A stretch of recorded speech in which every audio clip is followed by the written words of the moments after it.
Suka sujud. Nah, berarti betul tidak tulisan ini? Tanda seorang itu muslim adalah jidatnya gosong dan keras kepada non-muslim. Betul? Betul? Betul.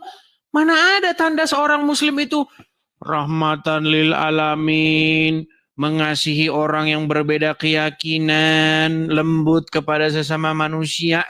Bohong semua. Bohong yang nyata. Makanya saya bilang, Bang. Di sini dikatakan keras. Bentar. Silakan. Di sini dikatakan keras terhadap orang kafir itu dari sisi akidahnya, Bang Edis. Bahwa kaum muslimin itu diedit lagi Al-Qur'annya, diedit lagi. Orang-orang tenang. Orang-orang yang bersama-sama dengan Muhammad itu bersikap keras kepada orang muslim, non-muslim, dan bersikap lembut kepada sesama muslim, betul? Betul. Oke, bersikap keras. Artinya kalian kalau ketemu non-muslim, kalian nggak ada senyum-senyumnya. Marah, keras, tahu kan? Keras, militer. Makanya saya bilang. Oke, boleh saya jelaskan, Bang Edis? Oke, silakan. Jadi di dalam Quran surat Al-Fat ayat 29 ini, Bang Edis, dikatakan keras terhadap orang kafir, bahwa kaum muslimin itu keras terhadap orang kafir. Ini keras ini dalam sisi apa? Dalam sisi akidahnya. Bersikap. Akidah ini susah ini memang tambah-tambahin Al-Qur'annya.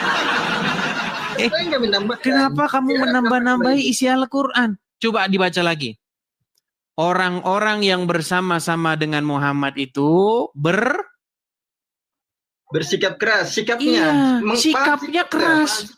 Artinya tingkah laku kamu, sifat kamu, tingkah. Sikap itu dalam artinya seperti ini, Bang Edis. Sikap perilaku seorang muslim itu kepada orang kafir itu mereka harus keras. Ya memang iya, makanya ada gereja ditutup-tutup. Iya kan? Orang lagi kebaktian di gereja orang, kacanya dipecahin. Ya, memang karena terinspirasi ajaran Al-Quran. Gimana? Begini, Bang Edis, ini di dalam Islam itu namanya al-wala dan wal-baro, yaitu cinta dan kebencian. Cinta itu sesama kaum muslimin, Bang Edis, sesama saudara seakidah. Iya. Tetapi baro, berlepas diri atau bersikap keras itu kepada orang kafir dalam sisi apa? Akidahnya mereka, pemahamannya mereka, Bang Edis. Jadi kita kenapa kamu tambah-tambahi bersikap keras dalam hal akidah? Bang Edis. Di sini, Bang Edis, di sini dikatakan bahwa bersikap keras ada sikap seorang kaum muslim kepada orang kafir itu. Contohnya, ketika orang kafir itu memaksa kita atau membuat kita memaksa untuk atau meminta kita untuk mengucapkan selamat Natal, contohnya, Bang Edis ya. Nambahin benar ini susah nambahin. Bentar. Okay. Ini sudah masuk dalam ranah akidah. Jadi jika seorang muslim itu mengatakan seperti itu, berarti dia telah mengakui bahwa Tuhan itu melahirkan anak. Jadi seorang muslim tidak pantas untuk mengucapkan hal itu, Bang. Baik. Itu salah satu contoh sikap kerasnya kaum muslimin kepada orang-orang kafir, Bang Edis. Baik. Kita anggaplah ya, asumsi liarnya dia kita anggap saja atau kita turutilah. Nanti apa hasilnya kalau kita menuruti apa yang merupakan halusinasi dia. Oke. Kamu mengatakan bahwa orang-orang muslim itu tandanya itu adalah bersikap keras kepada non-muslim dalam hal akidah. Salah satu hal misalnya ketika Anda melihat orang-orang non-muslim itu akidahnya misalnya mengatakan selamat hari Natal. Betul? Oke, di dalam Al-Quran ada tidak ucapan selamat hari Natal? Tidak ada. Ada. Bukakan Quran surat Maryam ayat 19 ayat yang 33. 19 ayat 33. Memang orang muslim ini teman-teman, kalau mereka baca terjemahan Al-Qur'annya, murtad mereka meninggalkan agama Islam. Surat Maryam, Quran surat yang ke-19, Ketik aja Bentar. QS 19 ayat 33. Wajalani ubarakan aina ma kuntu. Terjemahannya dong, terjemahannya. Oh iya, bentar. Surah Maryam Ayat 33. Selamatlah atas kelahiranku ketika aku dilahirkan, ketika aku wafat dan hidup. Silakan. Ini kan Bismillahirrahmanirrahim. Wassalamu alayya ya yauma wulidtu wa yauma amutu wa yauma ub'atsu hayya. Artinya, kesejahteraan semoga dilimpahkan kepadaku pada hari kelahiranku, hari wafatku, dan hari aku dibangkitkan hidup kembali. Siapa yang mengucapkan itu? Nabi Isa. Nabi Isa. Artinya ada ucapan selamat nggak atas kelahiran Nabi Isa? Gak ada ucapan selamat. Coba dibaca. Ulangin. Kesejahteraan semoga dilimpahkan kepadaku pada hari kelahiranku. Pada hari kelahiranku. Hari wafatku. Dan hari aku dibangkitkan kembali. Oke, berarti ada ungkapan kesejahteraan. Aduh, suara Anda sudah mulai nih macet-macet ini. Inilah udah mulai pakai intrik-intrik lama ini. Coba bisukan dulu. Aduh, Anda bisa mendengar suara saya enggak? Bisa nggak Anda mendengar suara saya?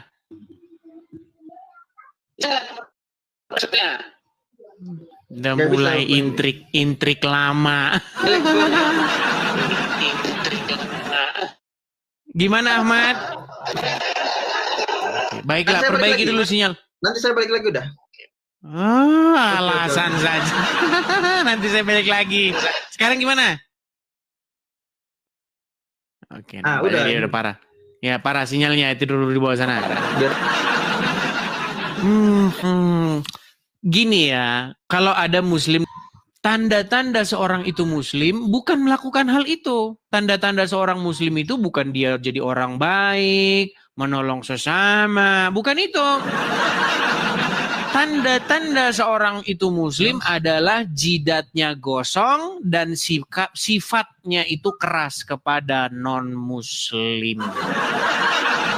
Coba, benar atau salah statement saya itu? Iya, tanda secara fisik ya memang betul. Jidat itu akibat dari gerakan ya, sholat. Memang tercipta ada juga yang tercipta kosong begini ya. Iya, itu ya. Gitu. Dia sudah mengakui. Terima kasih pengakuan Anda. Terima kasih. Terus.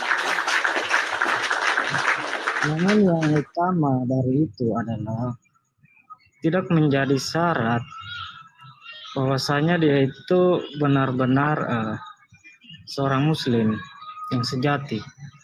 Begitu. Sebentar. Anda mau melawan Al-Quran?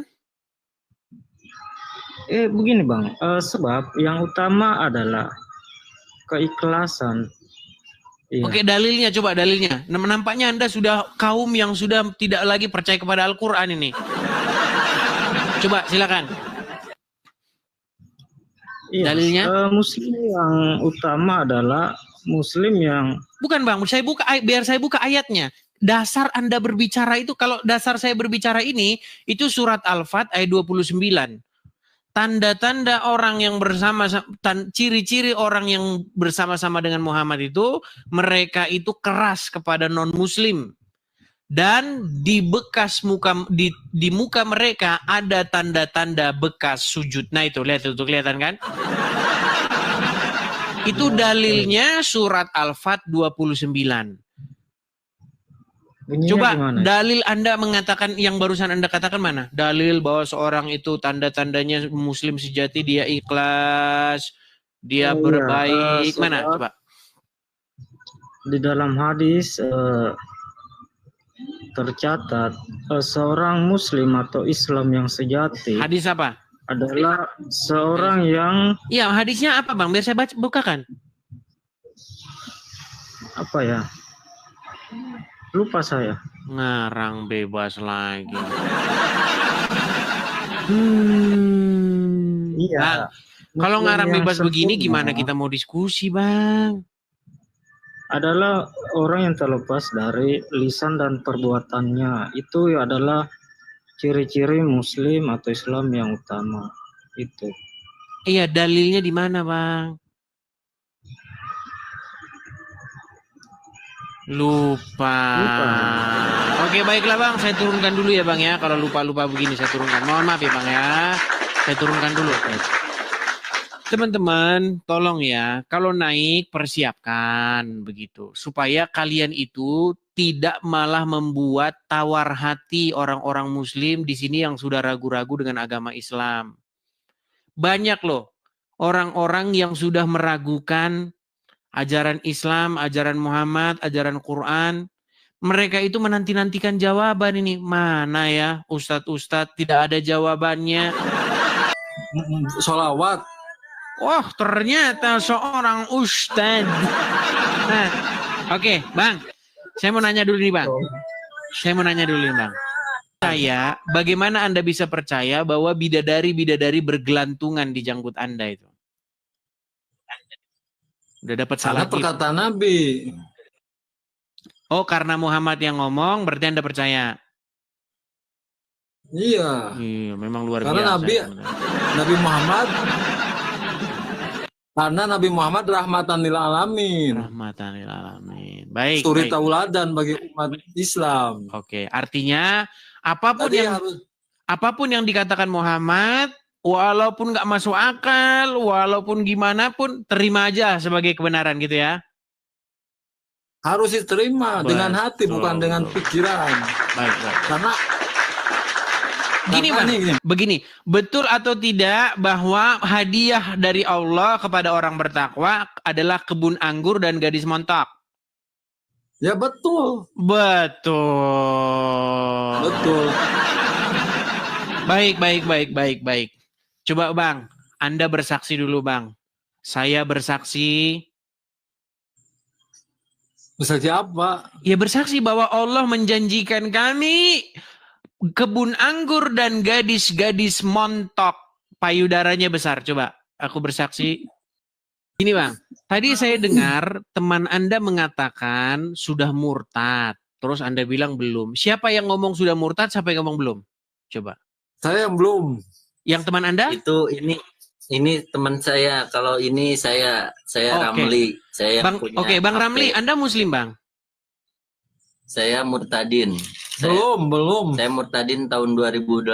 Saya Nanti dibaptis belajar lagi di Jawa Tengah. Pesantren 2 tahun. Oh, berarti Anda udah keluar dari agama Islam? Iya. Ini teman saya gitu, suka datang ke sini. Oh, jadi Abang murtad dari Islam, sekarang posisinya apa nih Bang? Saya pengikut Yesus. Pengikut Yesus. Mantap, luar biasa. Ya, Bang. Berarti kalian sering ngobrol dong. Bang, Teman Abang itu yang tadi, Ramli, teman Abang, ngomong-ngomong Bang Ramli, ini teman Abang ini yang dijanjikan gadis-gadis montok ini kapan Anda bawa kepada kebenaran Bang? Yang dia percaya bidadari berjanggut. Lagi manjat-manjat gitu di janggutnya bidadari. Ya. Apa kata Tuhan Yesus? Orang buta tidak bisa menuntun orang buta karena keduanya akan jatuh ke dalam lubang. Saya mengatakan Muhammad orang buta untuk masuk kepada hidup yang kekal. Kenapa? Karena dia tidak masuk kepada hidup yang kekal tersebut. Makanya untuk menuju kepada hidup yang kekal, Muhammad dikatakan buta. Dia tidak melihat karena dia tidak masuk kepada hidup yang kekal tersebut.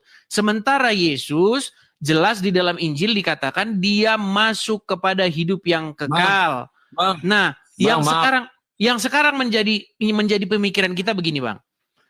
Kok bisa-bisanya Anda serahkan diri Anda dipimpin oleh Muhammad, dipimpin oleh orang mati?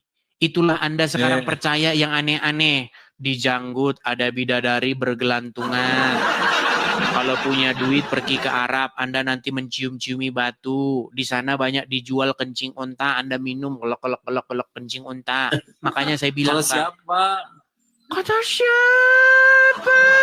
Siapa yang menyebut unta? Sungguh Anda ini sungguh nekat yang nyata ini Bang. Ini kesukaan saya nih Bang, kencing unta ini. Ini bahasan paling saya suka. Luar biasa ya Anda Bang. Bang, makanya saya bilang Bang, jangan serahkan dirimu dipimpin oleh Muhammad, tetapi serahkanlah dirimu dipimpin oleh Tuhan Yesus. Ini Bang ya, saya kasih tunjuk. Enggak, bukan. Saya mah enggak. Iya, sekarang nggak apa-apa. Sekarang mungkin belum Bang. Sekarang mungkin belum.